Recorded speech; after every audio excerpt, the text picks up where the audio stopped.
Pemirsa, terima kasih Anda masih bersama dengan kami dalam Berita Papua. Dan bagi Anda yang baru saja bergabung bersama kami, akan kami sajikan kembali 3 berita utama kami di hari ini.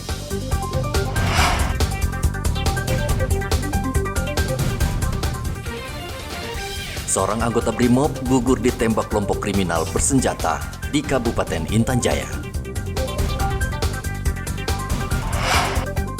Korban tenggelam di Asmat ditemukan tewas.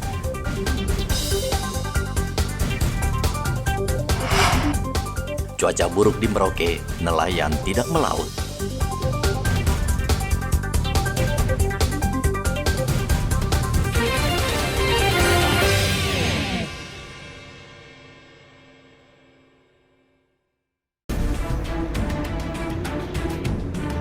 Dalam rekaman CCTV, dua wanita ini berangkat ke kantor dengan berboncengan sepeda motor.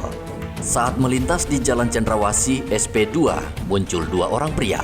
Mereka langsung memepet sepeda motor korban, lalu merampas tas dan tancap gas, melarikan diri.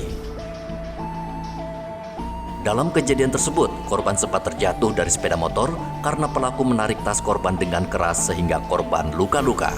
Korban mengaku tasnya berisi telepon genggam, kalung emas, serta uang sebesar 2 juta rupiah.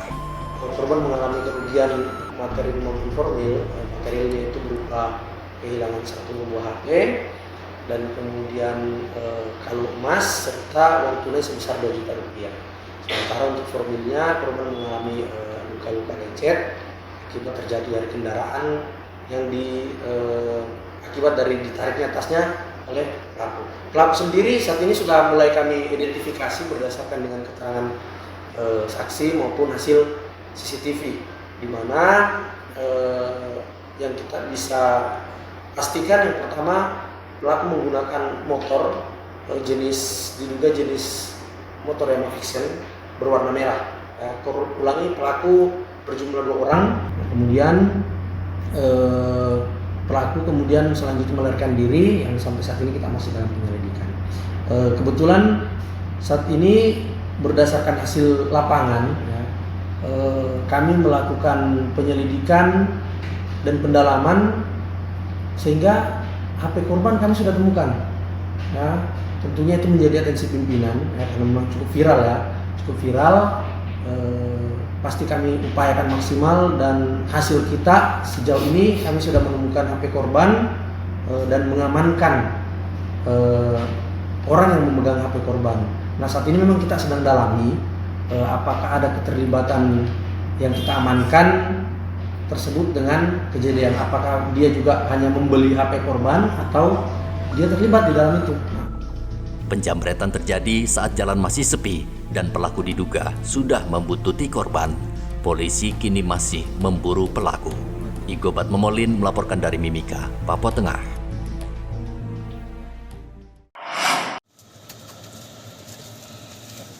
Petugas karantina membuka segel karung yang berisi ikan hasil sitaan beberapa hari lalu. Ikan seberat 12 ton tersebut dikirim dari Dobo ke Kepulauan Aro. Namun karena dicurigai kondisinya sudah tidak baik, pihak berwenang di Kabupaten Mimika melarang menjual, namun hasil laboratorium menunjukkan sebaliknya. Balai Karantina Ikan, Pengendalian Mutu dan Keamanan Hasil Perikanan, Kementerian Kelautan sudah mengecek sampel di laboratorium. Ternyata ikan tersebut masih layak dikonsumsi karena tidak ditemukan bakteri dalam tubuh ikan. Setelah kami uji berapa ada dari ikannya dapat menjaga hasil mutu.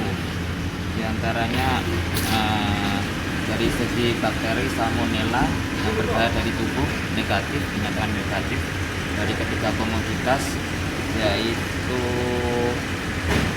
ikan tongkol, ikan kakap filet, sama ikan kaci. Kemudian dari segi histamin, dari mutu juga masih oke dari histaminnya, dari hasil uji lab kita di Balai Besar Makassar. Nah, kini masih di rentang 5,2 ppm. Dari standarnya kita punya maksimal 100 ppm, jadi masih aman untuk dikonsumsi untuk yang disegel. 4 karung yang dimusnahkan karena terduga dari sisi organ leptik sudah kurang, sudah mungkin kurang untuk bisa dikonsumsi. kurang dari segi mutunya.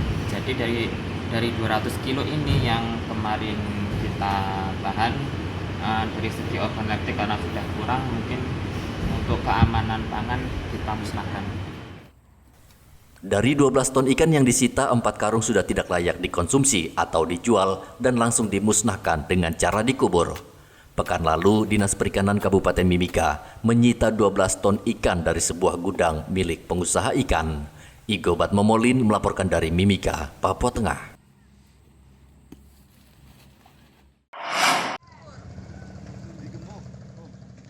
Sudah sepekan murid Sekolah Dasar Negeri 1 Merauke tidak bisa belajar di sekolah. Pasalnya pintu masuk sekolah terkunci. Murid terpaksa meliburkan diri hingga waktu yang belum ditentukan. Salah satu warga yang mengaku pemilik lahan sengaja mengunci pintu karena lahan sekolah masih berstatus sengketa. Kepala Sekolah Dasar Negeri 1 Merauke, Herman Balagaise, mengatakan tindakan mengunci pintu sekolah sudah sering terjadi dan akhirnya dibuka setelah Pemkab Merauke berunding dengan pemilik tanah. Di Palang ini Pak Kesbet? Dari kemarin sore. Dari kemarin sore. Ini yang Palang siapa? Yang punya tanah. Yang punya tanah namanya? Alexander kalau tidak salah. Alexander. Ini berapa luas tanah ini Pak Kesbet? Karena yang luasnya itu kita belum hafal. Belum hafal ya, masih.